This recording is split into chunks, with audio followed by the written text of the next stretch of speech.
Welcome to the Scoop World Order Emergency Expansion Edition. I got my compadre Nevadabuck on the line. He was one of the first guys to break some of the moving and shaking going on with the expansion. And since we started it up, it has been put into hyperdrive, given that now it looks like Texas and Oklahoma is going to join the SEC on Monday. So, Nevada, happy Friday night to you. You felt like we needed to do an emergency podcast, so here we are. Give me a little bit of the rundown of the events of the last week or so and how all this kind of bubbled to the surface and the actions are starting to come to fruition.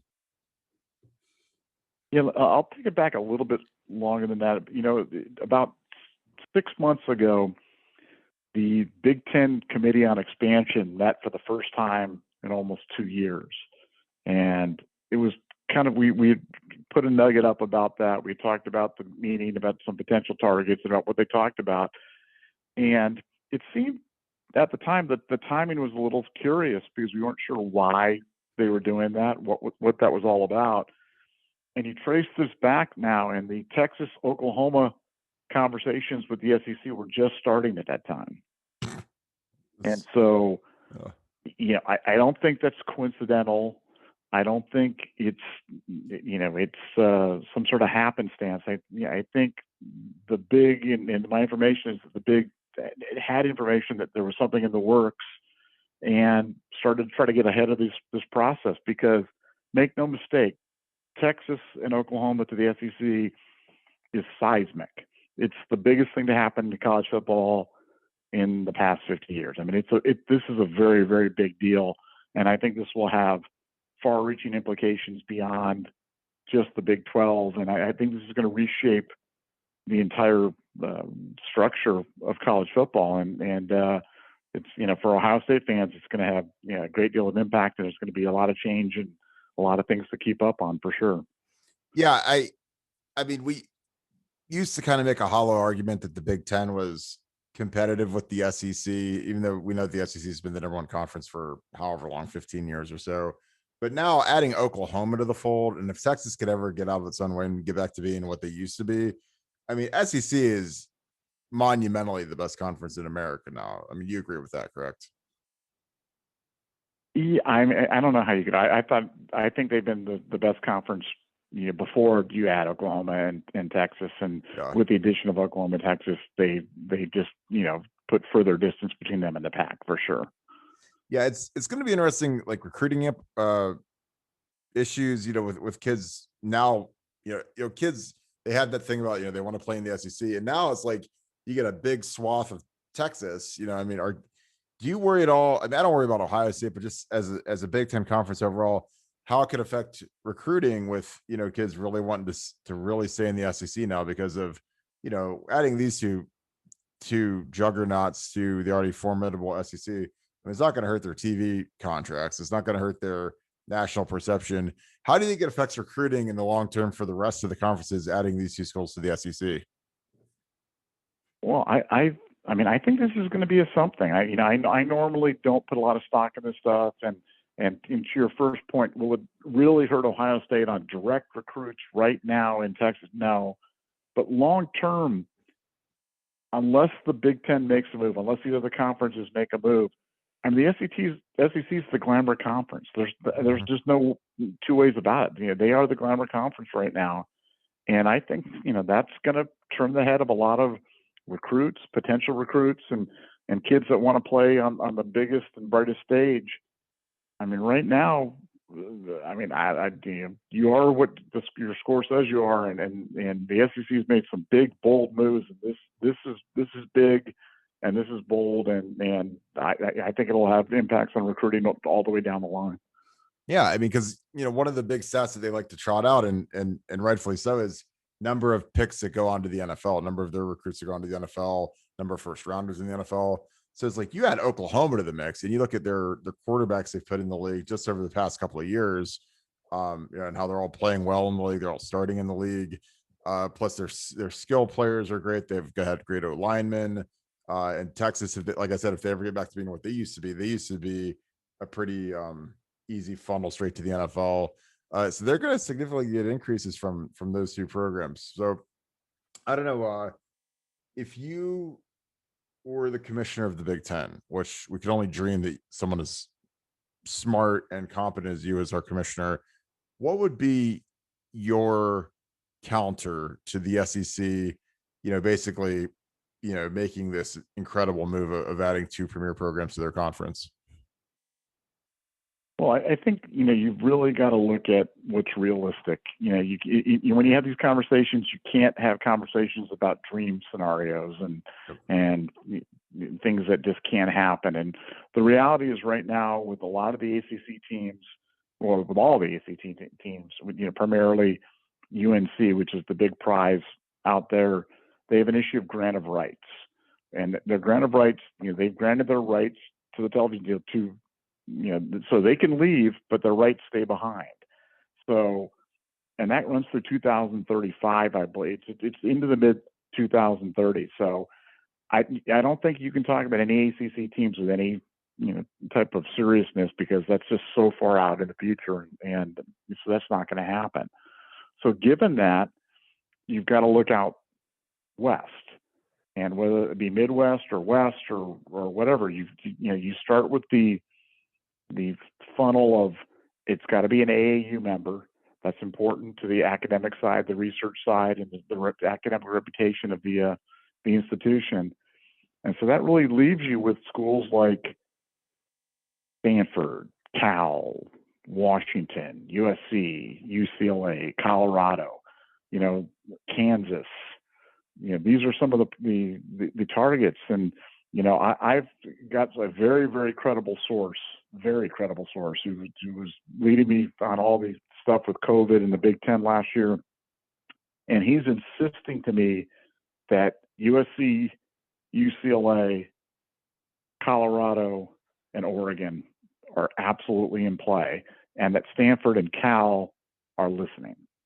So I think that, you've got some things that can happen.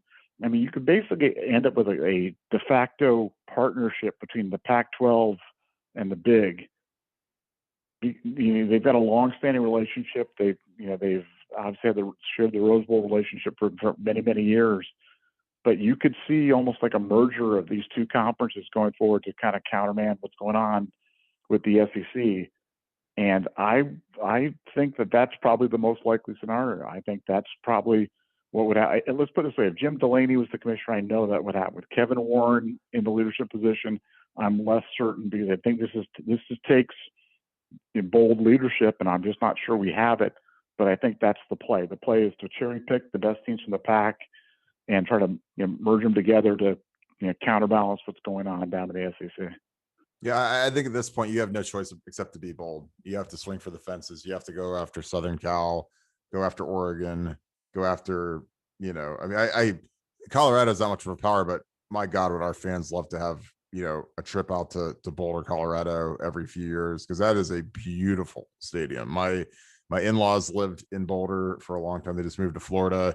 I went to a couple of games at Colorado, and it is as nice of a college football venue as there is in the country. I don't think people realize, because they've been so down at football, how beautiful that stadium is, how beautiful that area is. But I get excited thinking about it, because not only is it fun to play, traditional Rose Bowl type opponents and rivalries, but just like to make a trip out to LA to watch, the Buckeyes playing the Coliseum, or to play in Outson, or to play at Boulder at Soldier Field. Like I just think that there's a lot of intrigue to that. And plus these conferences have got to be Boulder. They're going to get left behind, and it's you don't always know who your friends and allies are in this stuff either, because you look at A&M right now, and what would your reaction be? I mean, I can imagine what your reaction would be if you're A&M and you're basically left in the dark about bringing in your arch nemesis, the Texas Longhorns, into your own conference, and you really had no idea what was happening. What would be your reaction to that?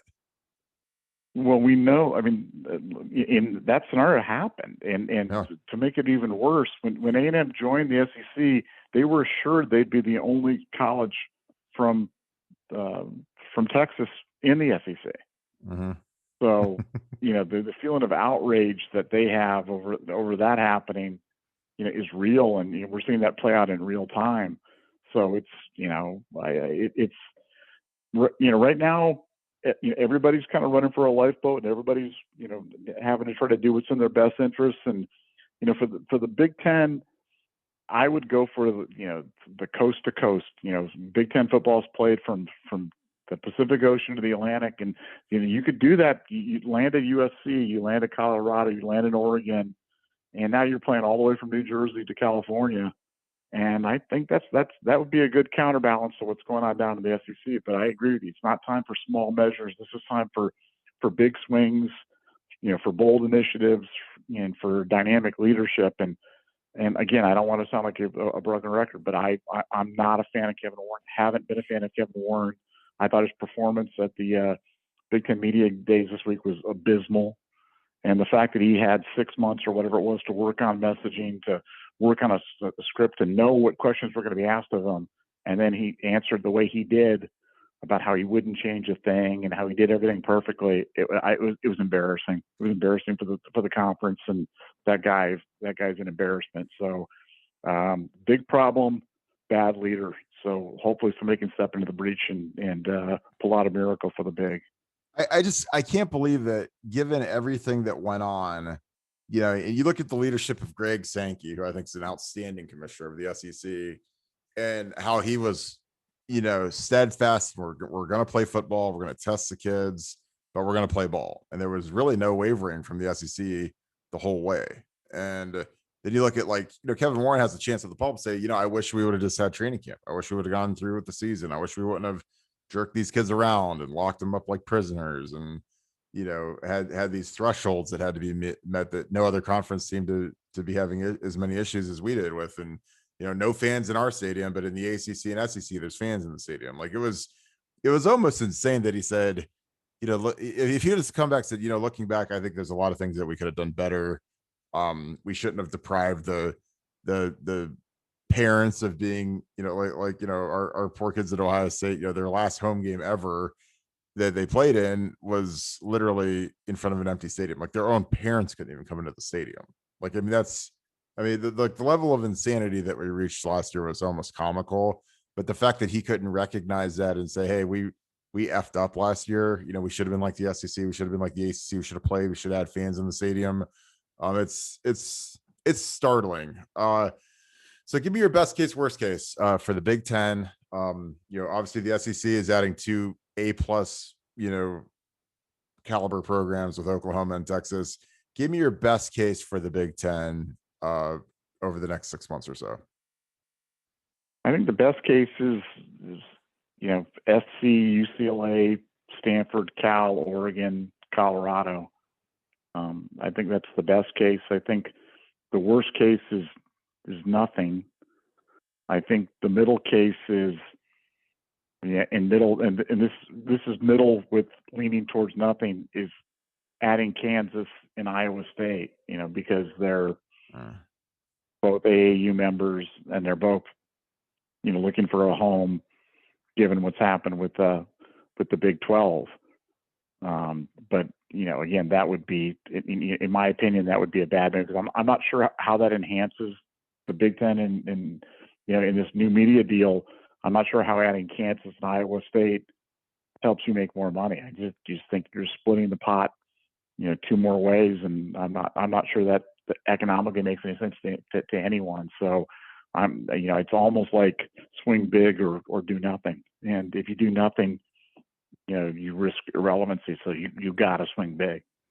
Yeah, I just getting another Kansas. If Matt Campbell takes off from Iowa State and they go back to being a 2-10 type program, that really dampens the excitement, because no one's excited about Maryland and Rutgers. They're still not excited about those programs. So adding 2 more Big Ten schools that are of that level, it would almost be worse than doing nothing, I feel like, because you look at the SEC and they bring in 2 blue blood A-listers, and then we bring in 2 just pimply face whatever's. They're not, it's just not the same magnitude. But yeah, this is going to be as critical of a 6 month to 12 month stretch as the Big Ten as I can remember, and I don't think that's an overstatement. I mean, do you agree with that? Yeah, no, it's big, and we knew it was big. Back in February, we knew something was coming, and what's driving this. What's interesting about the drivers on this is the streaming services, the Mhm. Apple, and Netflix, and the Amazon. The Yep. streaming services getting into this is really what's driving these broadcast rights and really taking it to a different level. And the contracts are going to be so big that Texas and Oklahoma can afford to pay a $76 million buyout and still have it make sense for them to make the change. That's how lucrative these deals are. Yeah. So you've got a lot going on in a really compressed time frame. And the good news is I feel like the type of contacts that I have for this are perfect because they're guys that are right in the mix, that are right in the discussions, and I feel like we've got kind of a through good fortune and a lot of work, we've got a front row seat to this. So it's going to be a lot of fun over the next year for sure. Yeah, and people that aren't on the Ask the Insiders message board, they don't realize how good of a source this is, because last year when football was kind of him hawing and it was getting canceled and it was coming back and there was a lot of white noise out there, like your guy was very much on point. And it was like naming when it was going to happen, when the season was going to start, when practice was going to start, and we got a lot of mileage out of that because it was just such good information. And I feel like this is going to go the same way. I mean, when you're talking expansion, and just to refresh people, like 6 months ago when you had that expansion nugget, it was like the one that stood out to me was the University of Toronto, just because it was a Canadian school, but you'd get all of Canada, all those TVs, and then I can't remember who the other two was. I can't remember if it was North Carolina or Syracuse, but you had like two other schools in there, and it was just interesting because that came out of the clear blue sky. But obviously, a little birdie told the Big Ten people something about Texas and Oklahoma potentially, leaving the Big 12 and going to the SEC, and like you better start looking around a little bit and seeing who potentially could fit. And you know, I think that a lot of this is going to be done in the shadows, and it's going to be fascinating to see who signs up where. What do you make of the future of the Big 12 now? I mean, will any of those schools outside of Kansas be considered for the SEC or the American Conference or the Pac-12? I mean, some of those guys are probably sitting there, like West Virginia joined the Big 12, and they're probably sitting there like, God, we got to switch conferences again. But what do you think is going to come of that conference now that it's lost its Well, two I blue think it's bloods? going to be a memory. It's going to be like the Southwest Conference or some of the The conferences big the that we big the used Big to know. East, yeah, the Big The East, Big East. yeah. Yeah, it's just I think it's going to be an answer to a trivia question. But when you lose your two, when you lose, I mean, they lost Texas and Oklahoma. Yeah, I mean, it'd be Like the you Big can't Ten. come back on that. Yeah, the Big Ten lost Ohio State and Michigan. It'd be over. It'd be a wrap. It's yeah, it's over. So like you just can't come back. I mean, it's no matter what anybody says, no matter what type of brave face people put on, it's over for the Big 12. It's over. So it's just a question of where the scraps fall, and everybody there scrambling and making calls and trying to call in favors and trying to do whatever. But it's a wrap for the Big 12. So the future to that, I don't think there is a future for that. And based on like the academic standing, none of those other than Kansas are really fits for the Big Ten. Correct. Well, like I said, you've got Iowa State. The only thing that fits about them is them being an AAU member. But no, I don't think any of them make any sense. I mean, for me, they don't make any sense. Mm-hmm. Um, I think to most people, they don't make any sense either. I think the good schools are all out of the West Coast, and that's where you can make the biggest impact. And frankly, USC being a private institution, they can move a lot quicker than anybody. I'd watch them to be a first mover on this. I think they could be the first domino that falls, and if that goes, then Katie bar the door. Everything's on the table at that point. Is there any chance they could join the SEC? I mean, you never say. I mean, if you'd have told me 2 weeks ago that Texas and Oklahoma were joining the SEC, I would have thought that was pretty far fetched. So you never say never. I don't think so. I don't think that's in the cards. There's been this thing conjured out there about the SEC trying to form a mega conference. I think that's exactly what's happening. Is that these mega conferences are forming? It's basically they're creating networks and organization outside of the purview of the NCAA, and it's that is going the way of the dinosaur. It's going to be gone. These things are all going to be self-governing, and they'll have some sort of loose affiliation between each other. But these conferences are becoming these institutions unto themselves, and so it's going to be the more mass and more power you have within your organization, the better you are. So could it happen? Sure. Will it happen? Hope not. Hope they come to the Big Ten. I think that would be I do too. If you're Greg Sankey, would you aim for that? And you say, hey, let's go get SC2 and might as well just go coast to coast like Nevadabuck told us to? Well, I mean, Greg Sankey's just, he's a killer. I mean, he is a stone cold killer, and I wouldn't put anything past that guy. He's a dynamic leader. He's a real leader. He's a visionary, and I'm sure they're swinging big. And if I was at the conference, I'd be very, very concerned, because it's like the great white shark just gobbling people up right now. And every time he gobbles something up, he just gets bigger and stronger. So, watch out, and time to be bold. Are you? I know you don't get jealous so much, but are you jealous sometimes of the leadership the SEC has? Well, I felt spoiled by Delaney for a long time, because I thought we had the best commissioner in football for a long time. So I guess it's cyclical. I guess it's time for the other conferences to have something better. But Delaney was such a giant, and the vision that he had for the conference and the moves that he made. And while people can nitpick and say that, well, this didn't work and this didn't work, I mean, he was a real leader of men. And now I feel like the Big Ten is kind of a rudderless ship. You notice now all the university presidents are being mentioned prominently and having to make these decisions. And it never used to be that way, because it's not the way it's supposed to be. The commissioner is supposed to be the de facto head of the conference, and the president's kind of rubber stamp or give him guidance. But it's basically the commissioner is the one that drives this. Now we're hearing about the Michigan president, or the Ohio State president, or the Nebraska president, or the Iowa president.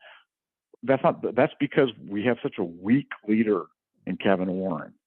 And, so from that standpoint, I'm jealous, but boy, we had a good run for a long time. And so I guess we're paying the piper now for all those good years. I know it stinks, because right now is the time when you really, really need a good commissioner, man, because the way this stuff's operating and how fast it's moving and how it's all done kind of in the dark web, the shadows of the night. It's, you need a guy that, frankly, I think people trust and people have confidence in. And, if I look at the commissioner of the Big Ten versus the commissioner of the SEC, like, I don't have any confidence in the Big Ten guy. The way the SEC's rolling, like, again, they never stopped playing football last year. They kept rolling along. Everybody else, was like, oh, the world's going to end. And they weren't. They just kept rolling. And then it showed up. I mean, they won another national championship. They're strong. They're going to be strong again this year. And then they just got stronger by adding the two best teams in the Big 12, two of the top 6 or 7 programs in the country, traditionally. But yeah, this is it's going to be wild. So any parting words on this Friday night as we do you think that this expansion, so on people that aren't on Buckeye Scoop, you guys need to get on Buckeye Scoop. There's never been a better time. Our information is out of this world good. We've got training camp coming in a week, so we're gonna have nuggets galore on what's going on inside training camp. But do you think that this thread's gonna end up being our biggest thread ever? We have an expansion thread that is literally just exploding. Every time I check, it's got 30 new replies, which is a lot in the message board space. Will this end up being our biggest thread we've ever had? Yeah, it's a topic that people like talking about, and if things go well, they'll want to talk about it. If things go badly, they'll want to talk about it. They'll want to talk about it, and this isn't going away. So this isn't something that's gonna, be resolved here. There's going to be some moves. The Texas and Oklahoma stuff is happening. It's happening. It's not going to be 5 years from now. It's happening.